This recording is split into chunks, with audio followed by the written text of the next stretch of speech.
In today's show, Jason Quick of The Athletic joins us for his weekly chat. We're going to talk about the Blazers' win over the Denver Nuggets, look ahead to a road trip in Sacramento, Golden State, and Salt Lake City. Welcome to Locked On Blazers. Let's get into it.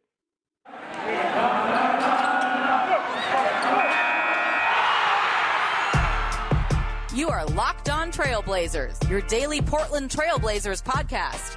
Part of the Locked On Podcast Network. Your team every day. What up, world?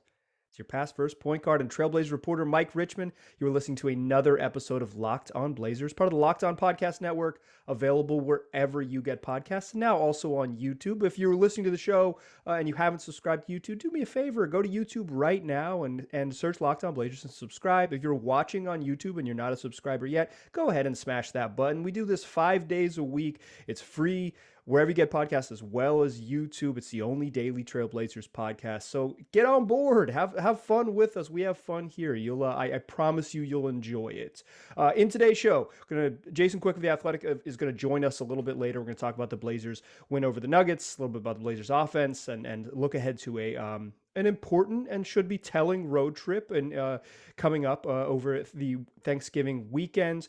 But the Blazers won last night. They beat the Nuggets 119-100. It was a sort of taking care of business type win. And before we get quick in here, let's do what we do at this time, the fastest recap in the West. Blazers win 119-110 over the Denver Nuggets, their 9th consecutive home win, their longest home winning streak since January of 2018. Blazers led 33-27 after one, thanks to CJ McCollum, who had 13 on 5 of 6 in the first quarter. He was rolling early. Kind of bummer news at the end of the first quarter of this one. Not even kind of, absolutely bummer news at this one. PJ Dozier, Nuggets forward, suffered what seems to be probably a serious knee injury with about 49 seconds left. He left the court being carried off by his teammates. In the second segment, the Blazers kind of opened the game up thanks to a flurry of threes from Damian Lillard, who had 4 threes in the quarter, and the Blazers closed the half on an 18-3 run to take a 66-52 lead into the third quarter. Damian Lillard had 18 in the first half. CJ McCollum finished with 19 with 6 more in the second quarter. Dame and CJ combined for 14 of 19 shooting and 6 of 9 from deep in the second quarter. They got rolling, y'all. Third quarter, they led by as many as 17, but could not pull away as those pesky Nuggets, who were without Nikola Jokic, without Michael Porter Jr., without Jamal Murray, of course, like down a bunch of parts. They just kept coming from down 17, but the Blazers were only up 90-79 entering the fourth quarter. But the Blazers put this game away in the opening 8 minutes of the fourth.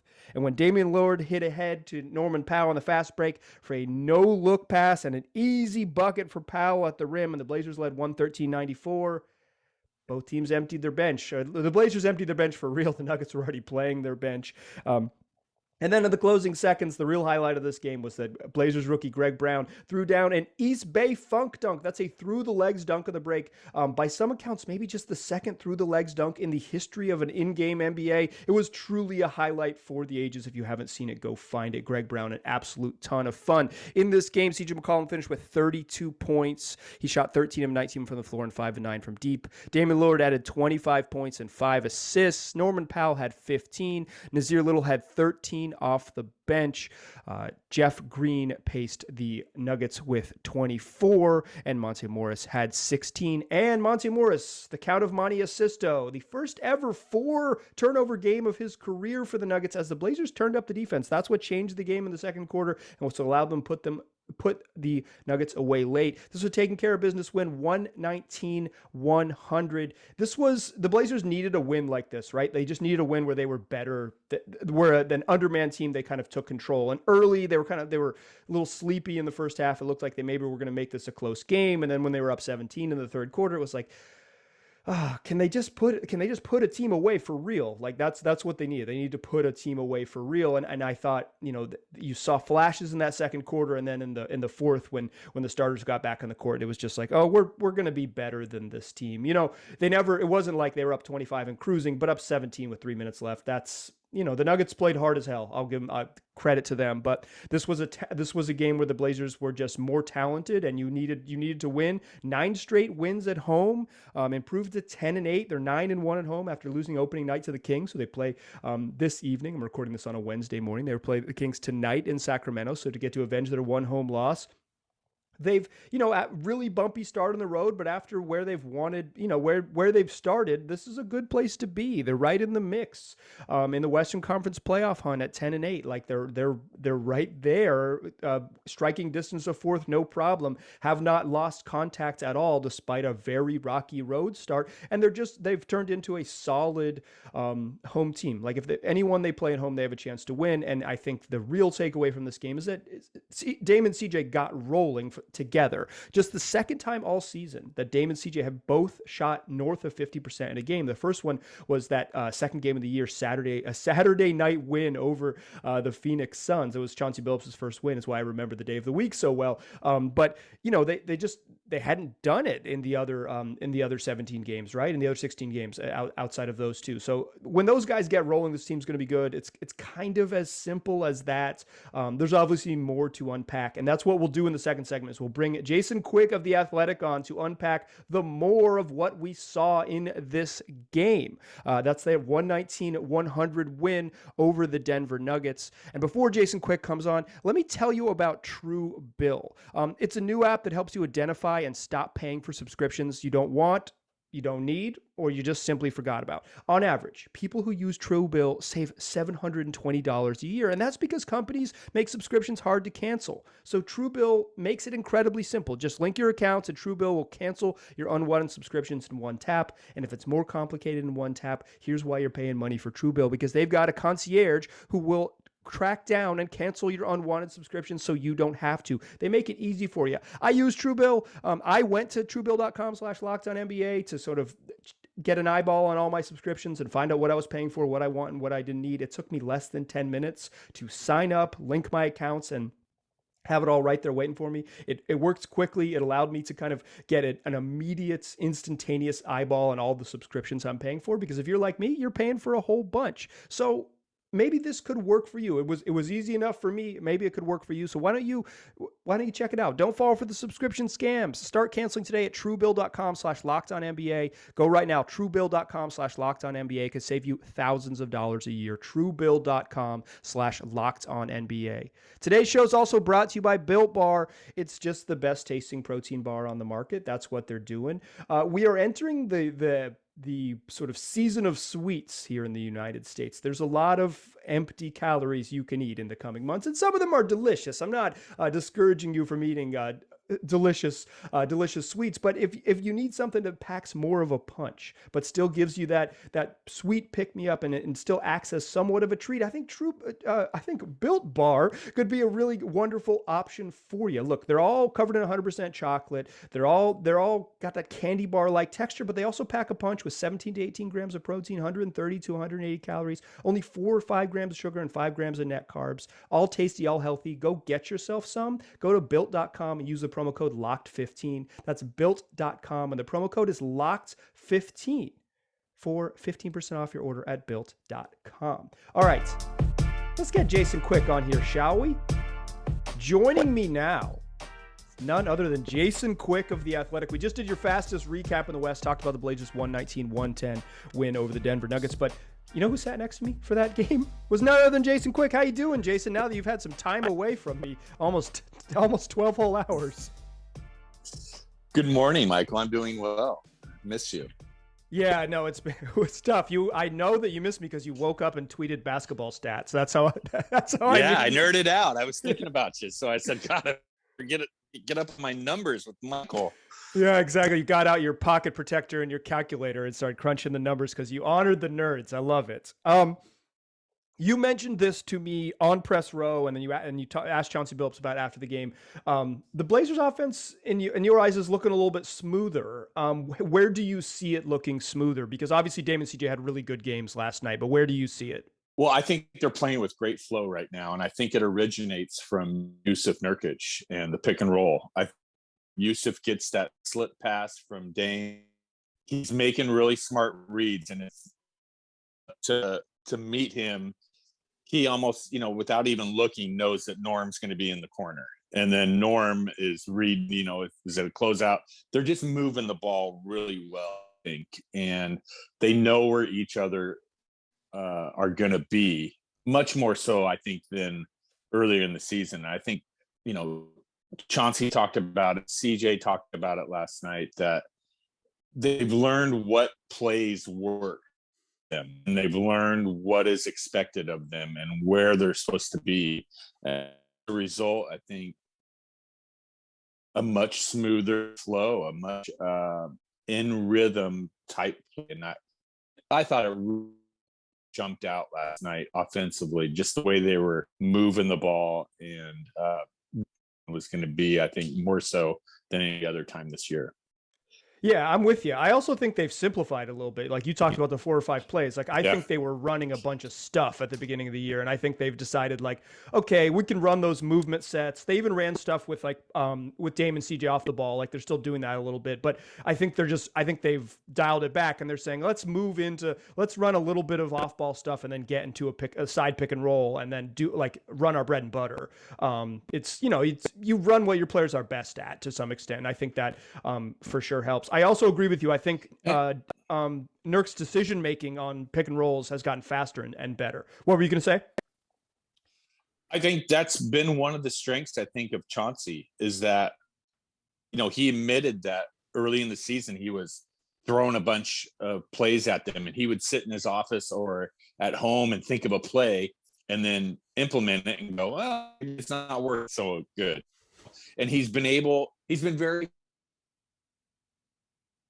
so used to, and I don't want to make this sound like it's a dictionary stats, but he was very regimented and very stubborn and would just do the same thing.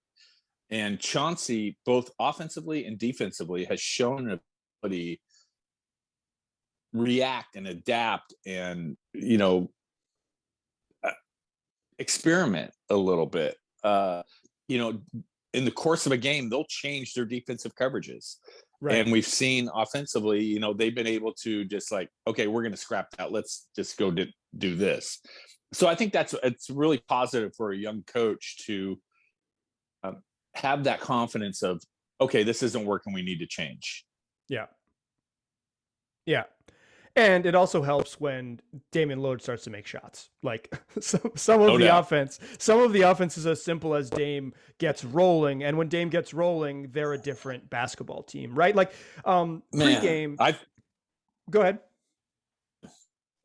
I thought last night Dame and CJ looked awesome. It's been a long time since they've both been on like that. Certainly the first time this season that both of them have been on like that. But man, when they play like that, just feeding off each other, I thought both had a little bit of swagger and showed a lot of confidence, and I thought they were feeding off each other.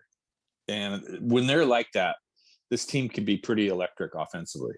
Yeah, I mean, this is the whole plan, right? Is that like Dame and CJ are so special that some of their shortcomings don't matter because you have to deal with them, right? Like it's like the size on defense doesn't matter because you're on the other end. Like, how do we don't have enough like double teams out there to slow down these two gentlemen. I think that's a big one. I mean, Damian Lillard hit 3 30-footers in the second quarter. That was the first time that I was like, oh, he might be back. He had 39 or whatever the other night, and I was like, cautiously, okay, he looks like Dame. But then like taking and making shots from 30 feet is what makes Dame special, and he did it against Denver, and I thought that was really notable. Yeah, that's that swag I'm talking about. And absolutely. I thought CJ too was just really aggressive, and as I tweeted, I thought they had an element of being cutthroat last night. They really went for the jugular when they got the momentum going. I thought, the close to that first half was outstanding. That was probably one of the best periods of the Blazers season. Was that 18-3 run and was really generated by their defense and CJ's defense in particular. So yeah, two steals up top, like just out, like he ripped Monty Morris and Will Barton just like out at the top of the key. You don't see that very often in the NBA, and certainly not from CJ McCollum. Mm-hmm. And like that's why like a lot of people want to poo-poo last night's win because they didn't have Jokic, they didn't have Michael Porter Jr., blah blah blah, but you also kind of have to look at the manner in which the Blazers won. They didn't just slog their way through and win because they had more talented players. They played hard and they played smart, and they did things like just one-on-one. They beat you right there. Yeah. And that I think is really encouraging, because I think that's been one thing that has bothered me about the beginning of this season is the Blazers just haven't looked better than the opponent very often. They've won some games, but they haven't just like cut and dried looked like they were the better opponent, our better team. Yeah, even the Philly game is a good example of that. They were just like, we're just gonna hold you, stiff arm you, hold you at arm's length, and win this game because we have more talent. But yeah, exactly. Yeah, last night they looked head and shoulders better. They had more talent, and that's what needs to happen, because the Blazers are a talented team. I think people have gotten spoiled in Portland and forget, like, this is a pretty talented team. This is a high paid roster. And it's nice to see them playing that way. And again, it reverts back to Dame and CJ finally playing up to their abilities. This is the best they've looked all year, and that's a really encouraging sign. Yeah, I shared this stat in the first segment before I brought you on here, but it's the second game all season where they've both shot above 50%. And I bet let's do a little quiz for you. What's the only other game where they both shot above 50%? It was a good win for the Blazers. Was it? Wasn't Chicago? Was it? No, that was close, but Dame didn't get there. Let me look at these. I don't know. All right, it was Phoenix in like really the first week of the season. Third game of the year. Yeah, third game of the year when they just third, where they just beat the snot out of the Suns, like their best performance of the year, and they didn't. And neither of them really played in the last 9 minutes or whatever. Right. We just haven't seen them do this, and this is what they are. Like, I don't think. I mean, obviously 9 of 13 from Dame, 13 of 19 from CJ. They're probably not going to shoot that, like that's probably unreasonable, but like, they both can make 5 threes in a game without it being that much of a struggle. It seems very reasonable that that they could average a combined, what they have 57 last night. Like, that seems normal to me. Well, yeah, Mike, they've got a pretty significant body of work to be able to say that. Absolutely. Dame in his 10th year, CJ in his 9th. And then also, I think also what made that performance, that collective performance from them great, 1 turnover between the two of them. Yep. That's pretty clean. When, this team's going to be very hard to beat if they combine for 57 points and 1 turnover. Yeah, I mean, that was their formula most of last season. Now they didn't turn the ball over because they never passed, but and you just I mean, there's some truth to it. Like, if you don't pass the ball, there's going to be less turnovers, just because the ball's moving less. But like, they never passed and they didn't turn the ball over, and they were an elite offensive team. Now the ball's swinging around, and they're if they can maintain this like sort of production as a low level or a low turnover team, they're going to be really special. Basically, by the way. Yeah. By the way, just real quick, because I was nerding out on the stats. Oh yeah, hit me with them. Through 18, I mean, it's nothing deep. Through 18 games now, Blazers 4th in the NBA in offensive rating, 25th in defense. That's our beloved squad. I think they're 13th in net rating, so right around the pack. Yeah. I think early in the year I thought they would be like 5th and 20th, 5th in offense, 20th in defense. Yeah. I think they can get a little bit better. There's nights when they don't have it, communication wise on defense, but I think they could climb out of 23rd. There are moments. yeah, there are moments when they look okay on defense. Yeah. That's why I am so curious about this upcoming trip, just to see if they can keep this going on the road. We've obviously seen what a different team they are at home, but can they do it against Sacramento, Golden State, Utah? I'm going to be really curious, but I think overall, Mike, if we could take a step back, yeah, what a recovery by this team. Yeah.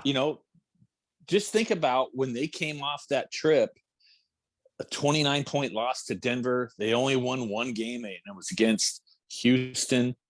There were a lot of concerns about this team. And, Chauncey Billups thrown out there that he might make a change to the lineup. It was kind of a volatile time, I think, for this team. And boom, 4 straight wins, 4 pretty good wins. Showing the resolve against Chicago. Philly, as you said, just kind of kept them at arm's length. And then I thought they were really good against Denver. And then I think Toronto shouldn't be overlooked because that was a brutal game. Oh, yeah. To come off a 4-game trip, and it's a back-to-back at home. Really tough. And they grinded through that. So what a recovery by the Blazers. I think people can see or should be able to see the improvement that this team is making. I'm not saying that they're ready to contend for the West or even be a top 4 team yet. I don't think they're quite there yet, but there is no doubting that this team is improving on both sides of the ball right now. Yeah, I mean, they're definitely better than they were, which is what you wanted, right? Like, this is the whole idea is under Billups is like, maybe it would take a little time to gel. Right now, they're tied for 5th in the West, a half game out of 4th. And I think there's 3 teams that are clearly better than them, Golden State, Phoenix, and Utah. Here's the thing. They play Golden State and Utah this week. Let's talk about this trip. A big, important road trip for them coming up over Thanksgiving weekend. But before we do that, let me tell you about BetOnline. It's Thanksgiving, and we all know what that means. It's football, baby. And nothing goes better with football than turkey and gambling. That's right. BetOnline has you covered all holiday season. More props, odds, and lines than ever before. BetOnline is your #1 spot for all sports action this Thanksgiving weekend. So head on over to their new and improved website on your desktop or on your mobile phone. You sign up today and you'll receive a 50% welcome bonus when you use the promo code LOCKEDON. It's not just football. BetOnline has pro and college hoops, NHL, boxing, UFC, even your favorite Vegas casino games. So don't wait. Take advantage of this amazing offer. BetOnline, the fastest and easiest way to bet on all your favorite sports. That's BetOnline. We're stuffed with deals this Thanksgiving. Still a pass first point guard. Still Mike Richmond. You're still listening to Locked On Blazers. We're still chatting with Jay. Yo. Real quick. Yeah. Can I tell your listeners? Yeah, oh, please. Part of the experience of a game night with you is like, we'll be sitting there either on press row or eating dinner before the game. And Mike will just start rattling off his ad reads. Built Bar. What was the auto body one? RockAuto.com, the family business been serving auto part customers for over 20 years. See, that's exactly like this. It's amazing. This guy is just like a computer. It's just ingrained in you. Now you just regurgitate it. Jason, if you do 2.5 hours of audio content a week and you happen to have some loyal sponsors who's been sponsoring your show for a long time, it's in me. It is in me. I read most of that BetOnline because it was a seasonal ad read, and I want to do my partners right. But you give me another shot, I'll rip off another BetOnline. I'm a monster. Every day's Halloween. Like I am not nervous. Your poor wife, poor Isabel. Yeah, listen, she has enjoyed some of these products. I'm not very handy, so I haven't used Rock Auto to fix the car or whatever, but she's handier than I am. But yeah, she's had a Built Bar in her time. She's appreciated some winnings from betonline.ag. She's doing okay. Well, thanks for honestly, this is the true Blazers insider peeling back the curtain here with Jason Quick. Yeah. You mentioned it, like this is a huge road trip coming up. We're recording this on Wednesday morning. It's about 9:30 in the morning on Wednesday. So the Kings game is happening shortly. They start a road trip with the second night of a back-to-back in Sacramento, then Friday in Golden State or in San Francisco against Golden State, and then Monday rather in Salt Lake City against the Utah Jazz. The Warriors are 15-2. The Jazz are 11-6. Those are two of the three best teams in the NBA for my money, with all due respect to the Miami Heat. But this is a big trip for them. We can talk more nitty gritty, but like, what would you consider a success coming out of this one? Do they need to win, or do they just need to look good? Like, what do you think, Jason? I think they need to beat Sacramento. Absolutely. Because that's just playoff teams do that. Right. Good teams, you beat Sacramento, right? Yeah. And then I think I know so much is made about the defense, and obviously you want to see the Blazers play good defense on this trip, but I'm going to be curious to see how their offense is against Golden State and Utah, because I believe Golden State and Utah are 1-2 in defense. Something like that, right? I know Golden State is 1. They're the best defensive team in the league. They're the best basketball team in the league. They're good. I'll pull it up right here because I'm a nerd. I can quickly pull this up. Utah has dipped a little bit. They're down to 11th in defense. In defensive rating. Wow. Yeah, they've dropped a little bit. They're a good team. They're doing what good teams do, and they're kind of not playing to their peak potential. They had 2 back-to-back seasons where they ripped off like a 60-game win percentage. So they're dialing it back a little bit. So Utah's the number 1 offense in the league and the number 1 and the number 11 defense. Yeah. So and Golden State is the number 1 defense in the league by a lot. Like a good amount. The difference between 1 Golden State and 2 the Clippers is about the same distance as between the Clippers and the 9th place Cleveland Cavaliers. So like it's a big old gap. This is the best defensive team in the league. And so I want to see, in particular, in that Golden State game, can Yusuf Nurkic hurt them? I think this has always been, they had that a couple playoff series where Nurk was hurt against Golden State, and you're always wondered, geez, what would it be like? Because they don't really have, and Looney, he doesn't. I don't think he can really, Well, he's not a high minute guy. He's not a high minute guy. So even if he gives Nurk a problem for the first 8 minutes, like Nurk can play 25 plus, and Kavan is going to play 18, 19. But you know what I mean? Like, can Nurkic be an advantage for the Blazers against Golden State? Right. Could this be a problem for them? Could it strike a little fear in them? I don't know, but I'm curious to see. And that's really what I want to see them do. And like you've noted, particularly early in games lately, the Blazers have been going to Nurk and really trying to feature him. They've given him a post-up touch on opening possessions each of the last 2 games, and they've actually started the last 2 games with 2 post-up touches to Nurk. They get him the ball on the right block. On 3 of those 4 possessions, he shot it. On the opening possession last night, he passed, which I love that idea. Feed Nurk in the post and make him a passer. That's the way to make both Nurk happy and still have a good offense, is make him a fulcrum from the low post. They're definitely putting an emphasis on getting Nurk some touches for sure, because Nurk is probably believably a little bit frustrated with his role. And, but like you said, like some of it is, if he can't punish small ball, you got to go in another direction. Everybody's trying to win. And so, yeah, I think that'll be a really interesting test for what they do against Golden State. Yeah. So they don't need to necessarily if they lose against the Warriors and lose against the Jazz, it's not going to maybe not feel great because they're going to be back around 500. But you're not going to be panicking with losing against top teams, are you? Well, I always say this, and I can't remember which coach it is who I covered, but particularly at this point of the season and mid-season, they're not as concerned about wins and losses as much as how you're playing. And Chauncey was kind of asked this at some point last night, what is a successful road trip? And he kind of alluded to this. It's like, it's not so much the wins and losses. It's more like how you're playing. And so if they play really well and lose by 2 to Golden State and by 4 to Utah, then you live with that because you're confident that on most nights you're going to win playing that way.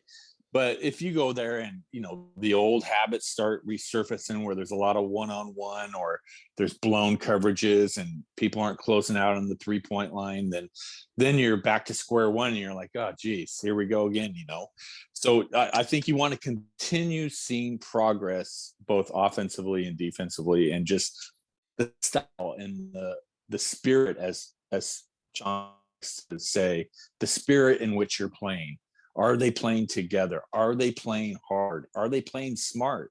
And are they doing that for long stretches? There's going to be, they're going to be at the wrong end of a 15-2 run or Yeah, the Warriors are incredibly good. It's like it's going to be a tough game, and they might get rolled. But you'll know it when you see it, right? Like you will know. I'm telling this to someone. This is talk about the tables turning. I'm telling this to someone who was tweeting out defensive rating stats earlier today. Went to Twitter to tweet out stats and then tells me about the spirit of the team. What is this incongruous reporting, or maybe 5-tool reporting, as someone who's really showing his versatility? As you've told me, no reporter has it all, Jason. We're all doing our best. Before I let you get out of here, is there anything new on the Neil Olshey front you can share? Obviously you're reporting behind the scenes and you'll share it when you are able to, but is there anything you can tell us? Are we just still in the waiting game? Yeah, I think so. Neil's been around, was at practice on, what day is today? Today is Wednesday morning. So he was at practice Monday, had a on the court meeting with Chauncey. They had a long discussion.